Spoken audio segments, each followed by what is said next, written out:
아이들이 학원 숙제용으로 또는 개인적으로 공부하기 위해서 수학 문제들, 참고서들 풀잖아요. 이때 조금 유심히 보셔야 될 점이 있습니다. 수학 참고서로 공부할 때 수학 답지를 베끼는 아이들이 요즘 은근히 많습니다. 참고서 답지를 부모님이나 선생님들이 이제 걷어 가신다 하더라도 요즘 인터넷을 통해서 답지를 검색하거나 또는 이제 어플 같은 것들 통해서 답과 풀이 과정을 알아내는 방법들이 있기 때문입니다. 또는 학원 숙제의 경우에도 학교에 수학 참고서 들고 가서 친구들하고 같이 풀어오는 경우가 있어요. 물론 이때 친구들하고 건전한 토론이 되면 좋겠지만 실제 본인이 풀지 않고 친구가 푼 문제를 그대로 학원에 들고 가는 경우도 있습니다. 사실 이걸 검사하시는 선생님이 개별적으로 풀이 과정을 아주 꼼꼼하게 검사를 하지 않은 이상 발견하기가 쉽지 않습니다. 또 학원 수업 시간에 진도 나가기가 또 바쁘기 때문에 특히 대형화된 학원의 단체 강의식 수업의 경우에는 시간적으로 여유가 없으세요. 개인 과외나 또는 학원 수업 중에서도 좀 소수로 개별화된 피드백을 주는 그런 곳들이 있죠. 그런데 그런 곳들이라 하더라도 발견하기가 쉽지 않은 게 베끼는 친구들이 전부 다 베끼는 게 아니라 자기가 모르는 문제들만 요령껏 이렇게 베끼는 경우들이 많아요. 그래서 이런 경우는 정말 바로바로 발견하기가 쉽지 않습니다. 답지를 베꼈는지 아닌지 찾아내는 방법은 수학 숙제를 검사할 때 그 풀이 과정까지 함께 검사하는 방법이 있습니다. 하지만 베낄 때 수학을 어느 정도 좀 하는 친구들 있죠. 좀 풀 줄 아는 친구들은 이 풀이 과정도 정교하게 잘 뺏기는 경우도 있습니다. 특히 이게 전부 뺏기는 게 아니라 모르는 부분, 자기 실력을 봐가면서 자기가 모르는 부분만 이렇게 일부 뺏기는 학생들의 경우에는 정말 찾기가 어려워요.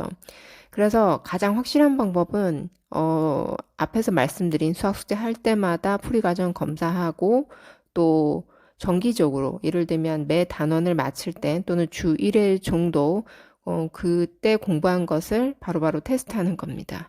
평소 실력과 학원 테스트 결과에서 차이가 클 때는 아이랑 진지하게 대화를 해보시는 것이 좋습니다. 그리고 이 판단은 당연히 부모님보다는 아주 베테랑 수학 선생님이 하시는 게 좋기 때문에 학원 선택하실 때 이런 점검까지 잘 이루어질 수 있는지 한번 그 학원 측에 확인해 보시고 점검해 보시면 좋을 것 같아요. 요즘 학원들이 그 참고서 외에 문제은행 프로그램을 따로 쓰는 곳들이 많으니까 이런 점검에서는 이제 학원 선생님들이 아무래도 좀 테스트하고 하기에는 아무래도 더 편하시거든요. 그래서 부모님들께서 이런 부분들을 한번 잘 상의해 보시는 것도 좋을 것 같습니다. 근본적으로 수학 실력이 향상되는 방법은 어려운 문제를 만났을 때 계속 고민해보고 도전해보는 과정을 많이 경험하는 것입니다. 정답을 꼭 맞춰야 하는 건 아니에요. 그 당시에 정답을 못 맞춰도 고민해보고 도전해본 만큼 이 생각하는 근육이 성장하기 때문에 장기적으로는 그런 학생들이 수학을 잘하게 되고 또 좋아하게 됩니다.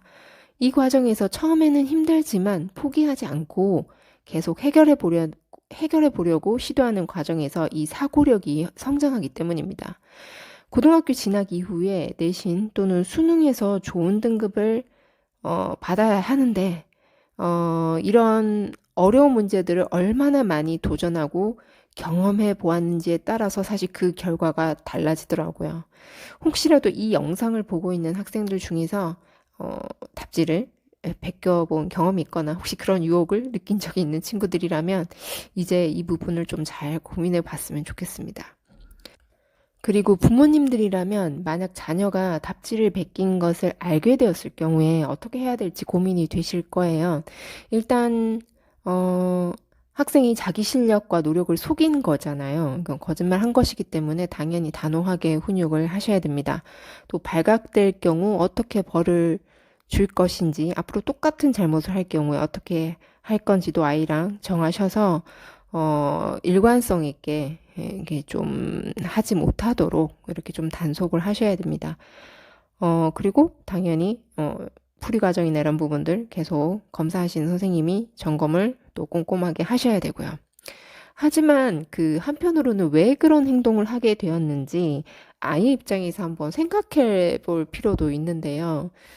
초등학교 저학년들의 경우에 정말 답지 우연히 보고 별 생각 없이 베끼니까 편하더라. 그래서 진짜 아무 생각 없이 그랬을 수도 있어요. 하지만 문제를 틀리면 안 된다는 강박이 있는 경우 답지를 베끼는 경우도 있어요. 또는 아이 실력과 어떤 시간 활용할 수 있는 범위 이상으로 숙제가 너무 많아서 그런 경우도 그런 유혹을 느꼈을 수도 있습니다. 어, 이런 경우는 아이가 문제 틀렸을 때 또는 숙제를 다 하지 못했을 때 부모님들께서 어떤 반응이었는지 한번 돌아보실 필요가 있습니다. 또는 수학을 아주 잘해야 된다는 압박감을 어렸을 때 너무 심리적으로 많이 준 건 아닌지 이런 것도 한번 되돌아볼 필요도 있습니다. 당장의 점수, 결과를 가지고 아이들한테 칭찬을 하거나 혼을 내지는 않았는지, 또는 그런 의도는 아니었지만 아이가 그렇게 느꼈을 수도 있기 때문에 그런 부분들도 한번 생각해 보셔야 돼요. 그리고 그 전체적으로 교과 과목에서 점수, 즉 결과에 대한 칭찬보다는 노력하는 과정에 대한 칭찬을 해주시는 게 아이들 성장하는 과정에서 심리적으로 훨씬 더 도움이 됩니다. 그러니까 100점 받았다고 칭찬하는 게 아니라 예전에는 못 풀었던 어려운 문제를 풀어냈다던가 이전보다 한 문제를 풀더라도 포기하지 않고 여러 각도에서 고민하고 풀이 방법을 다양하게 생각해 본다던가 또는 고민해보고 또 질문을 많이 한다던가 뭐 이런 것들 이런 태도를 가지고 칭찬을 해주시는 게 좋아요. 그리고 이 본격적으로 이 교과에 대해서 그 시작하는 초등 저학년 때부터 아이들이 그 푸는 과정을 좀 유심히 관찰하실 필요가 있습니다. 그러니까 어릴 때는 만약 이런 답집 베끼는 행위라든 이런 것들이 혹시 발견되었다 하더라도 이게 잘못된 행동임을 충분히 알려주고 좀 단호하게 대처하시면 비교적 빨리 개선이 돼요.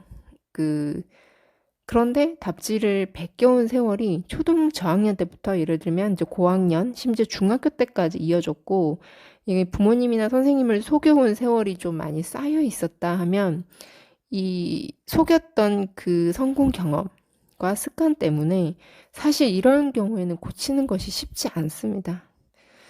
그리고 이렇게 부모님이나 선생님이 그 모르고 넘어가는 아이들의 경우에는 고등학교 진학 이후에 바로 내신에서 드러나요. 수학 점수 단단히 깨집니다. 이런 경우엔. 그래서 왜 가끔 이런 경우들 있잖아요. 중학교 때 되게 잘한다고 생각했는데 고등학교 가서 수학 깨지는 아이들. 물론 그 원인은 다양한데 그 중에 이런 중학교 때까지 수학 공부 습관이 아주 중요한, 아주 큰 비중을 차지한다는 걸 제가 꼭 말씀드리고 싶어요. 모르는 문제를 풀기 싫어서 좀 회피했는가?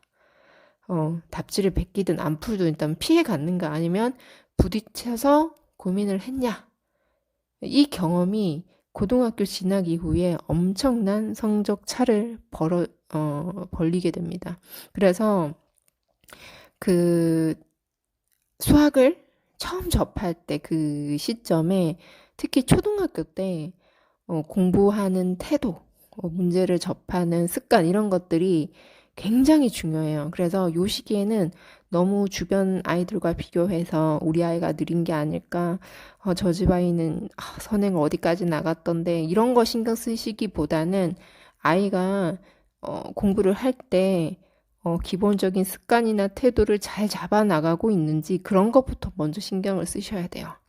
그리고 나서 양이라든지 또는 난이도라든지 이런 것들은 그 다음에 아이가 따라오는 거 보고 또 지켜보고 나서 그때 결정을 해야 됩니다. 그래서 습관, 수학을 어떻게 접하느냐, 어떻게 문제를 해결해 갔느냐 이런 것들이 초창기에 잘 잡히는 것이 중요하기 때문에 학년이 어린 부모님들의 경우에는 이 부분에 좀 신경을 많이 쓰시면 좋을 것 같습니다.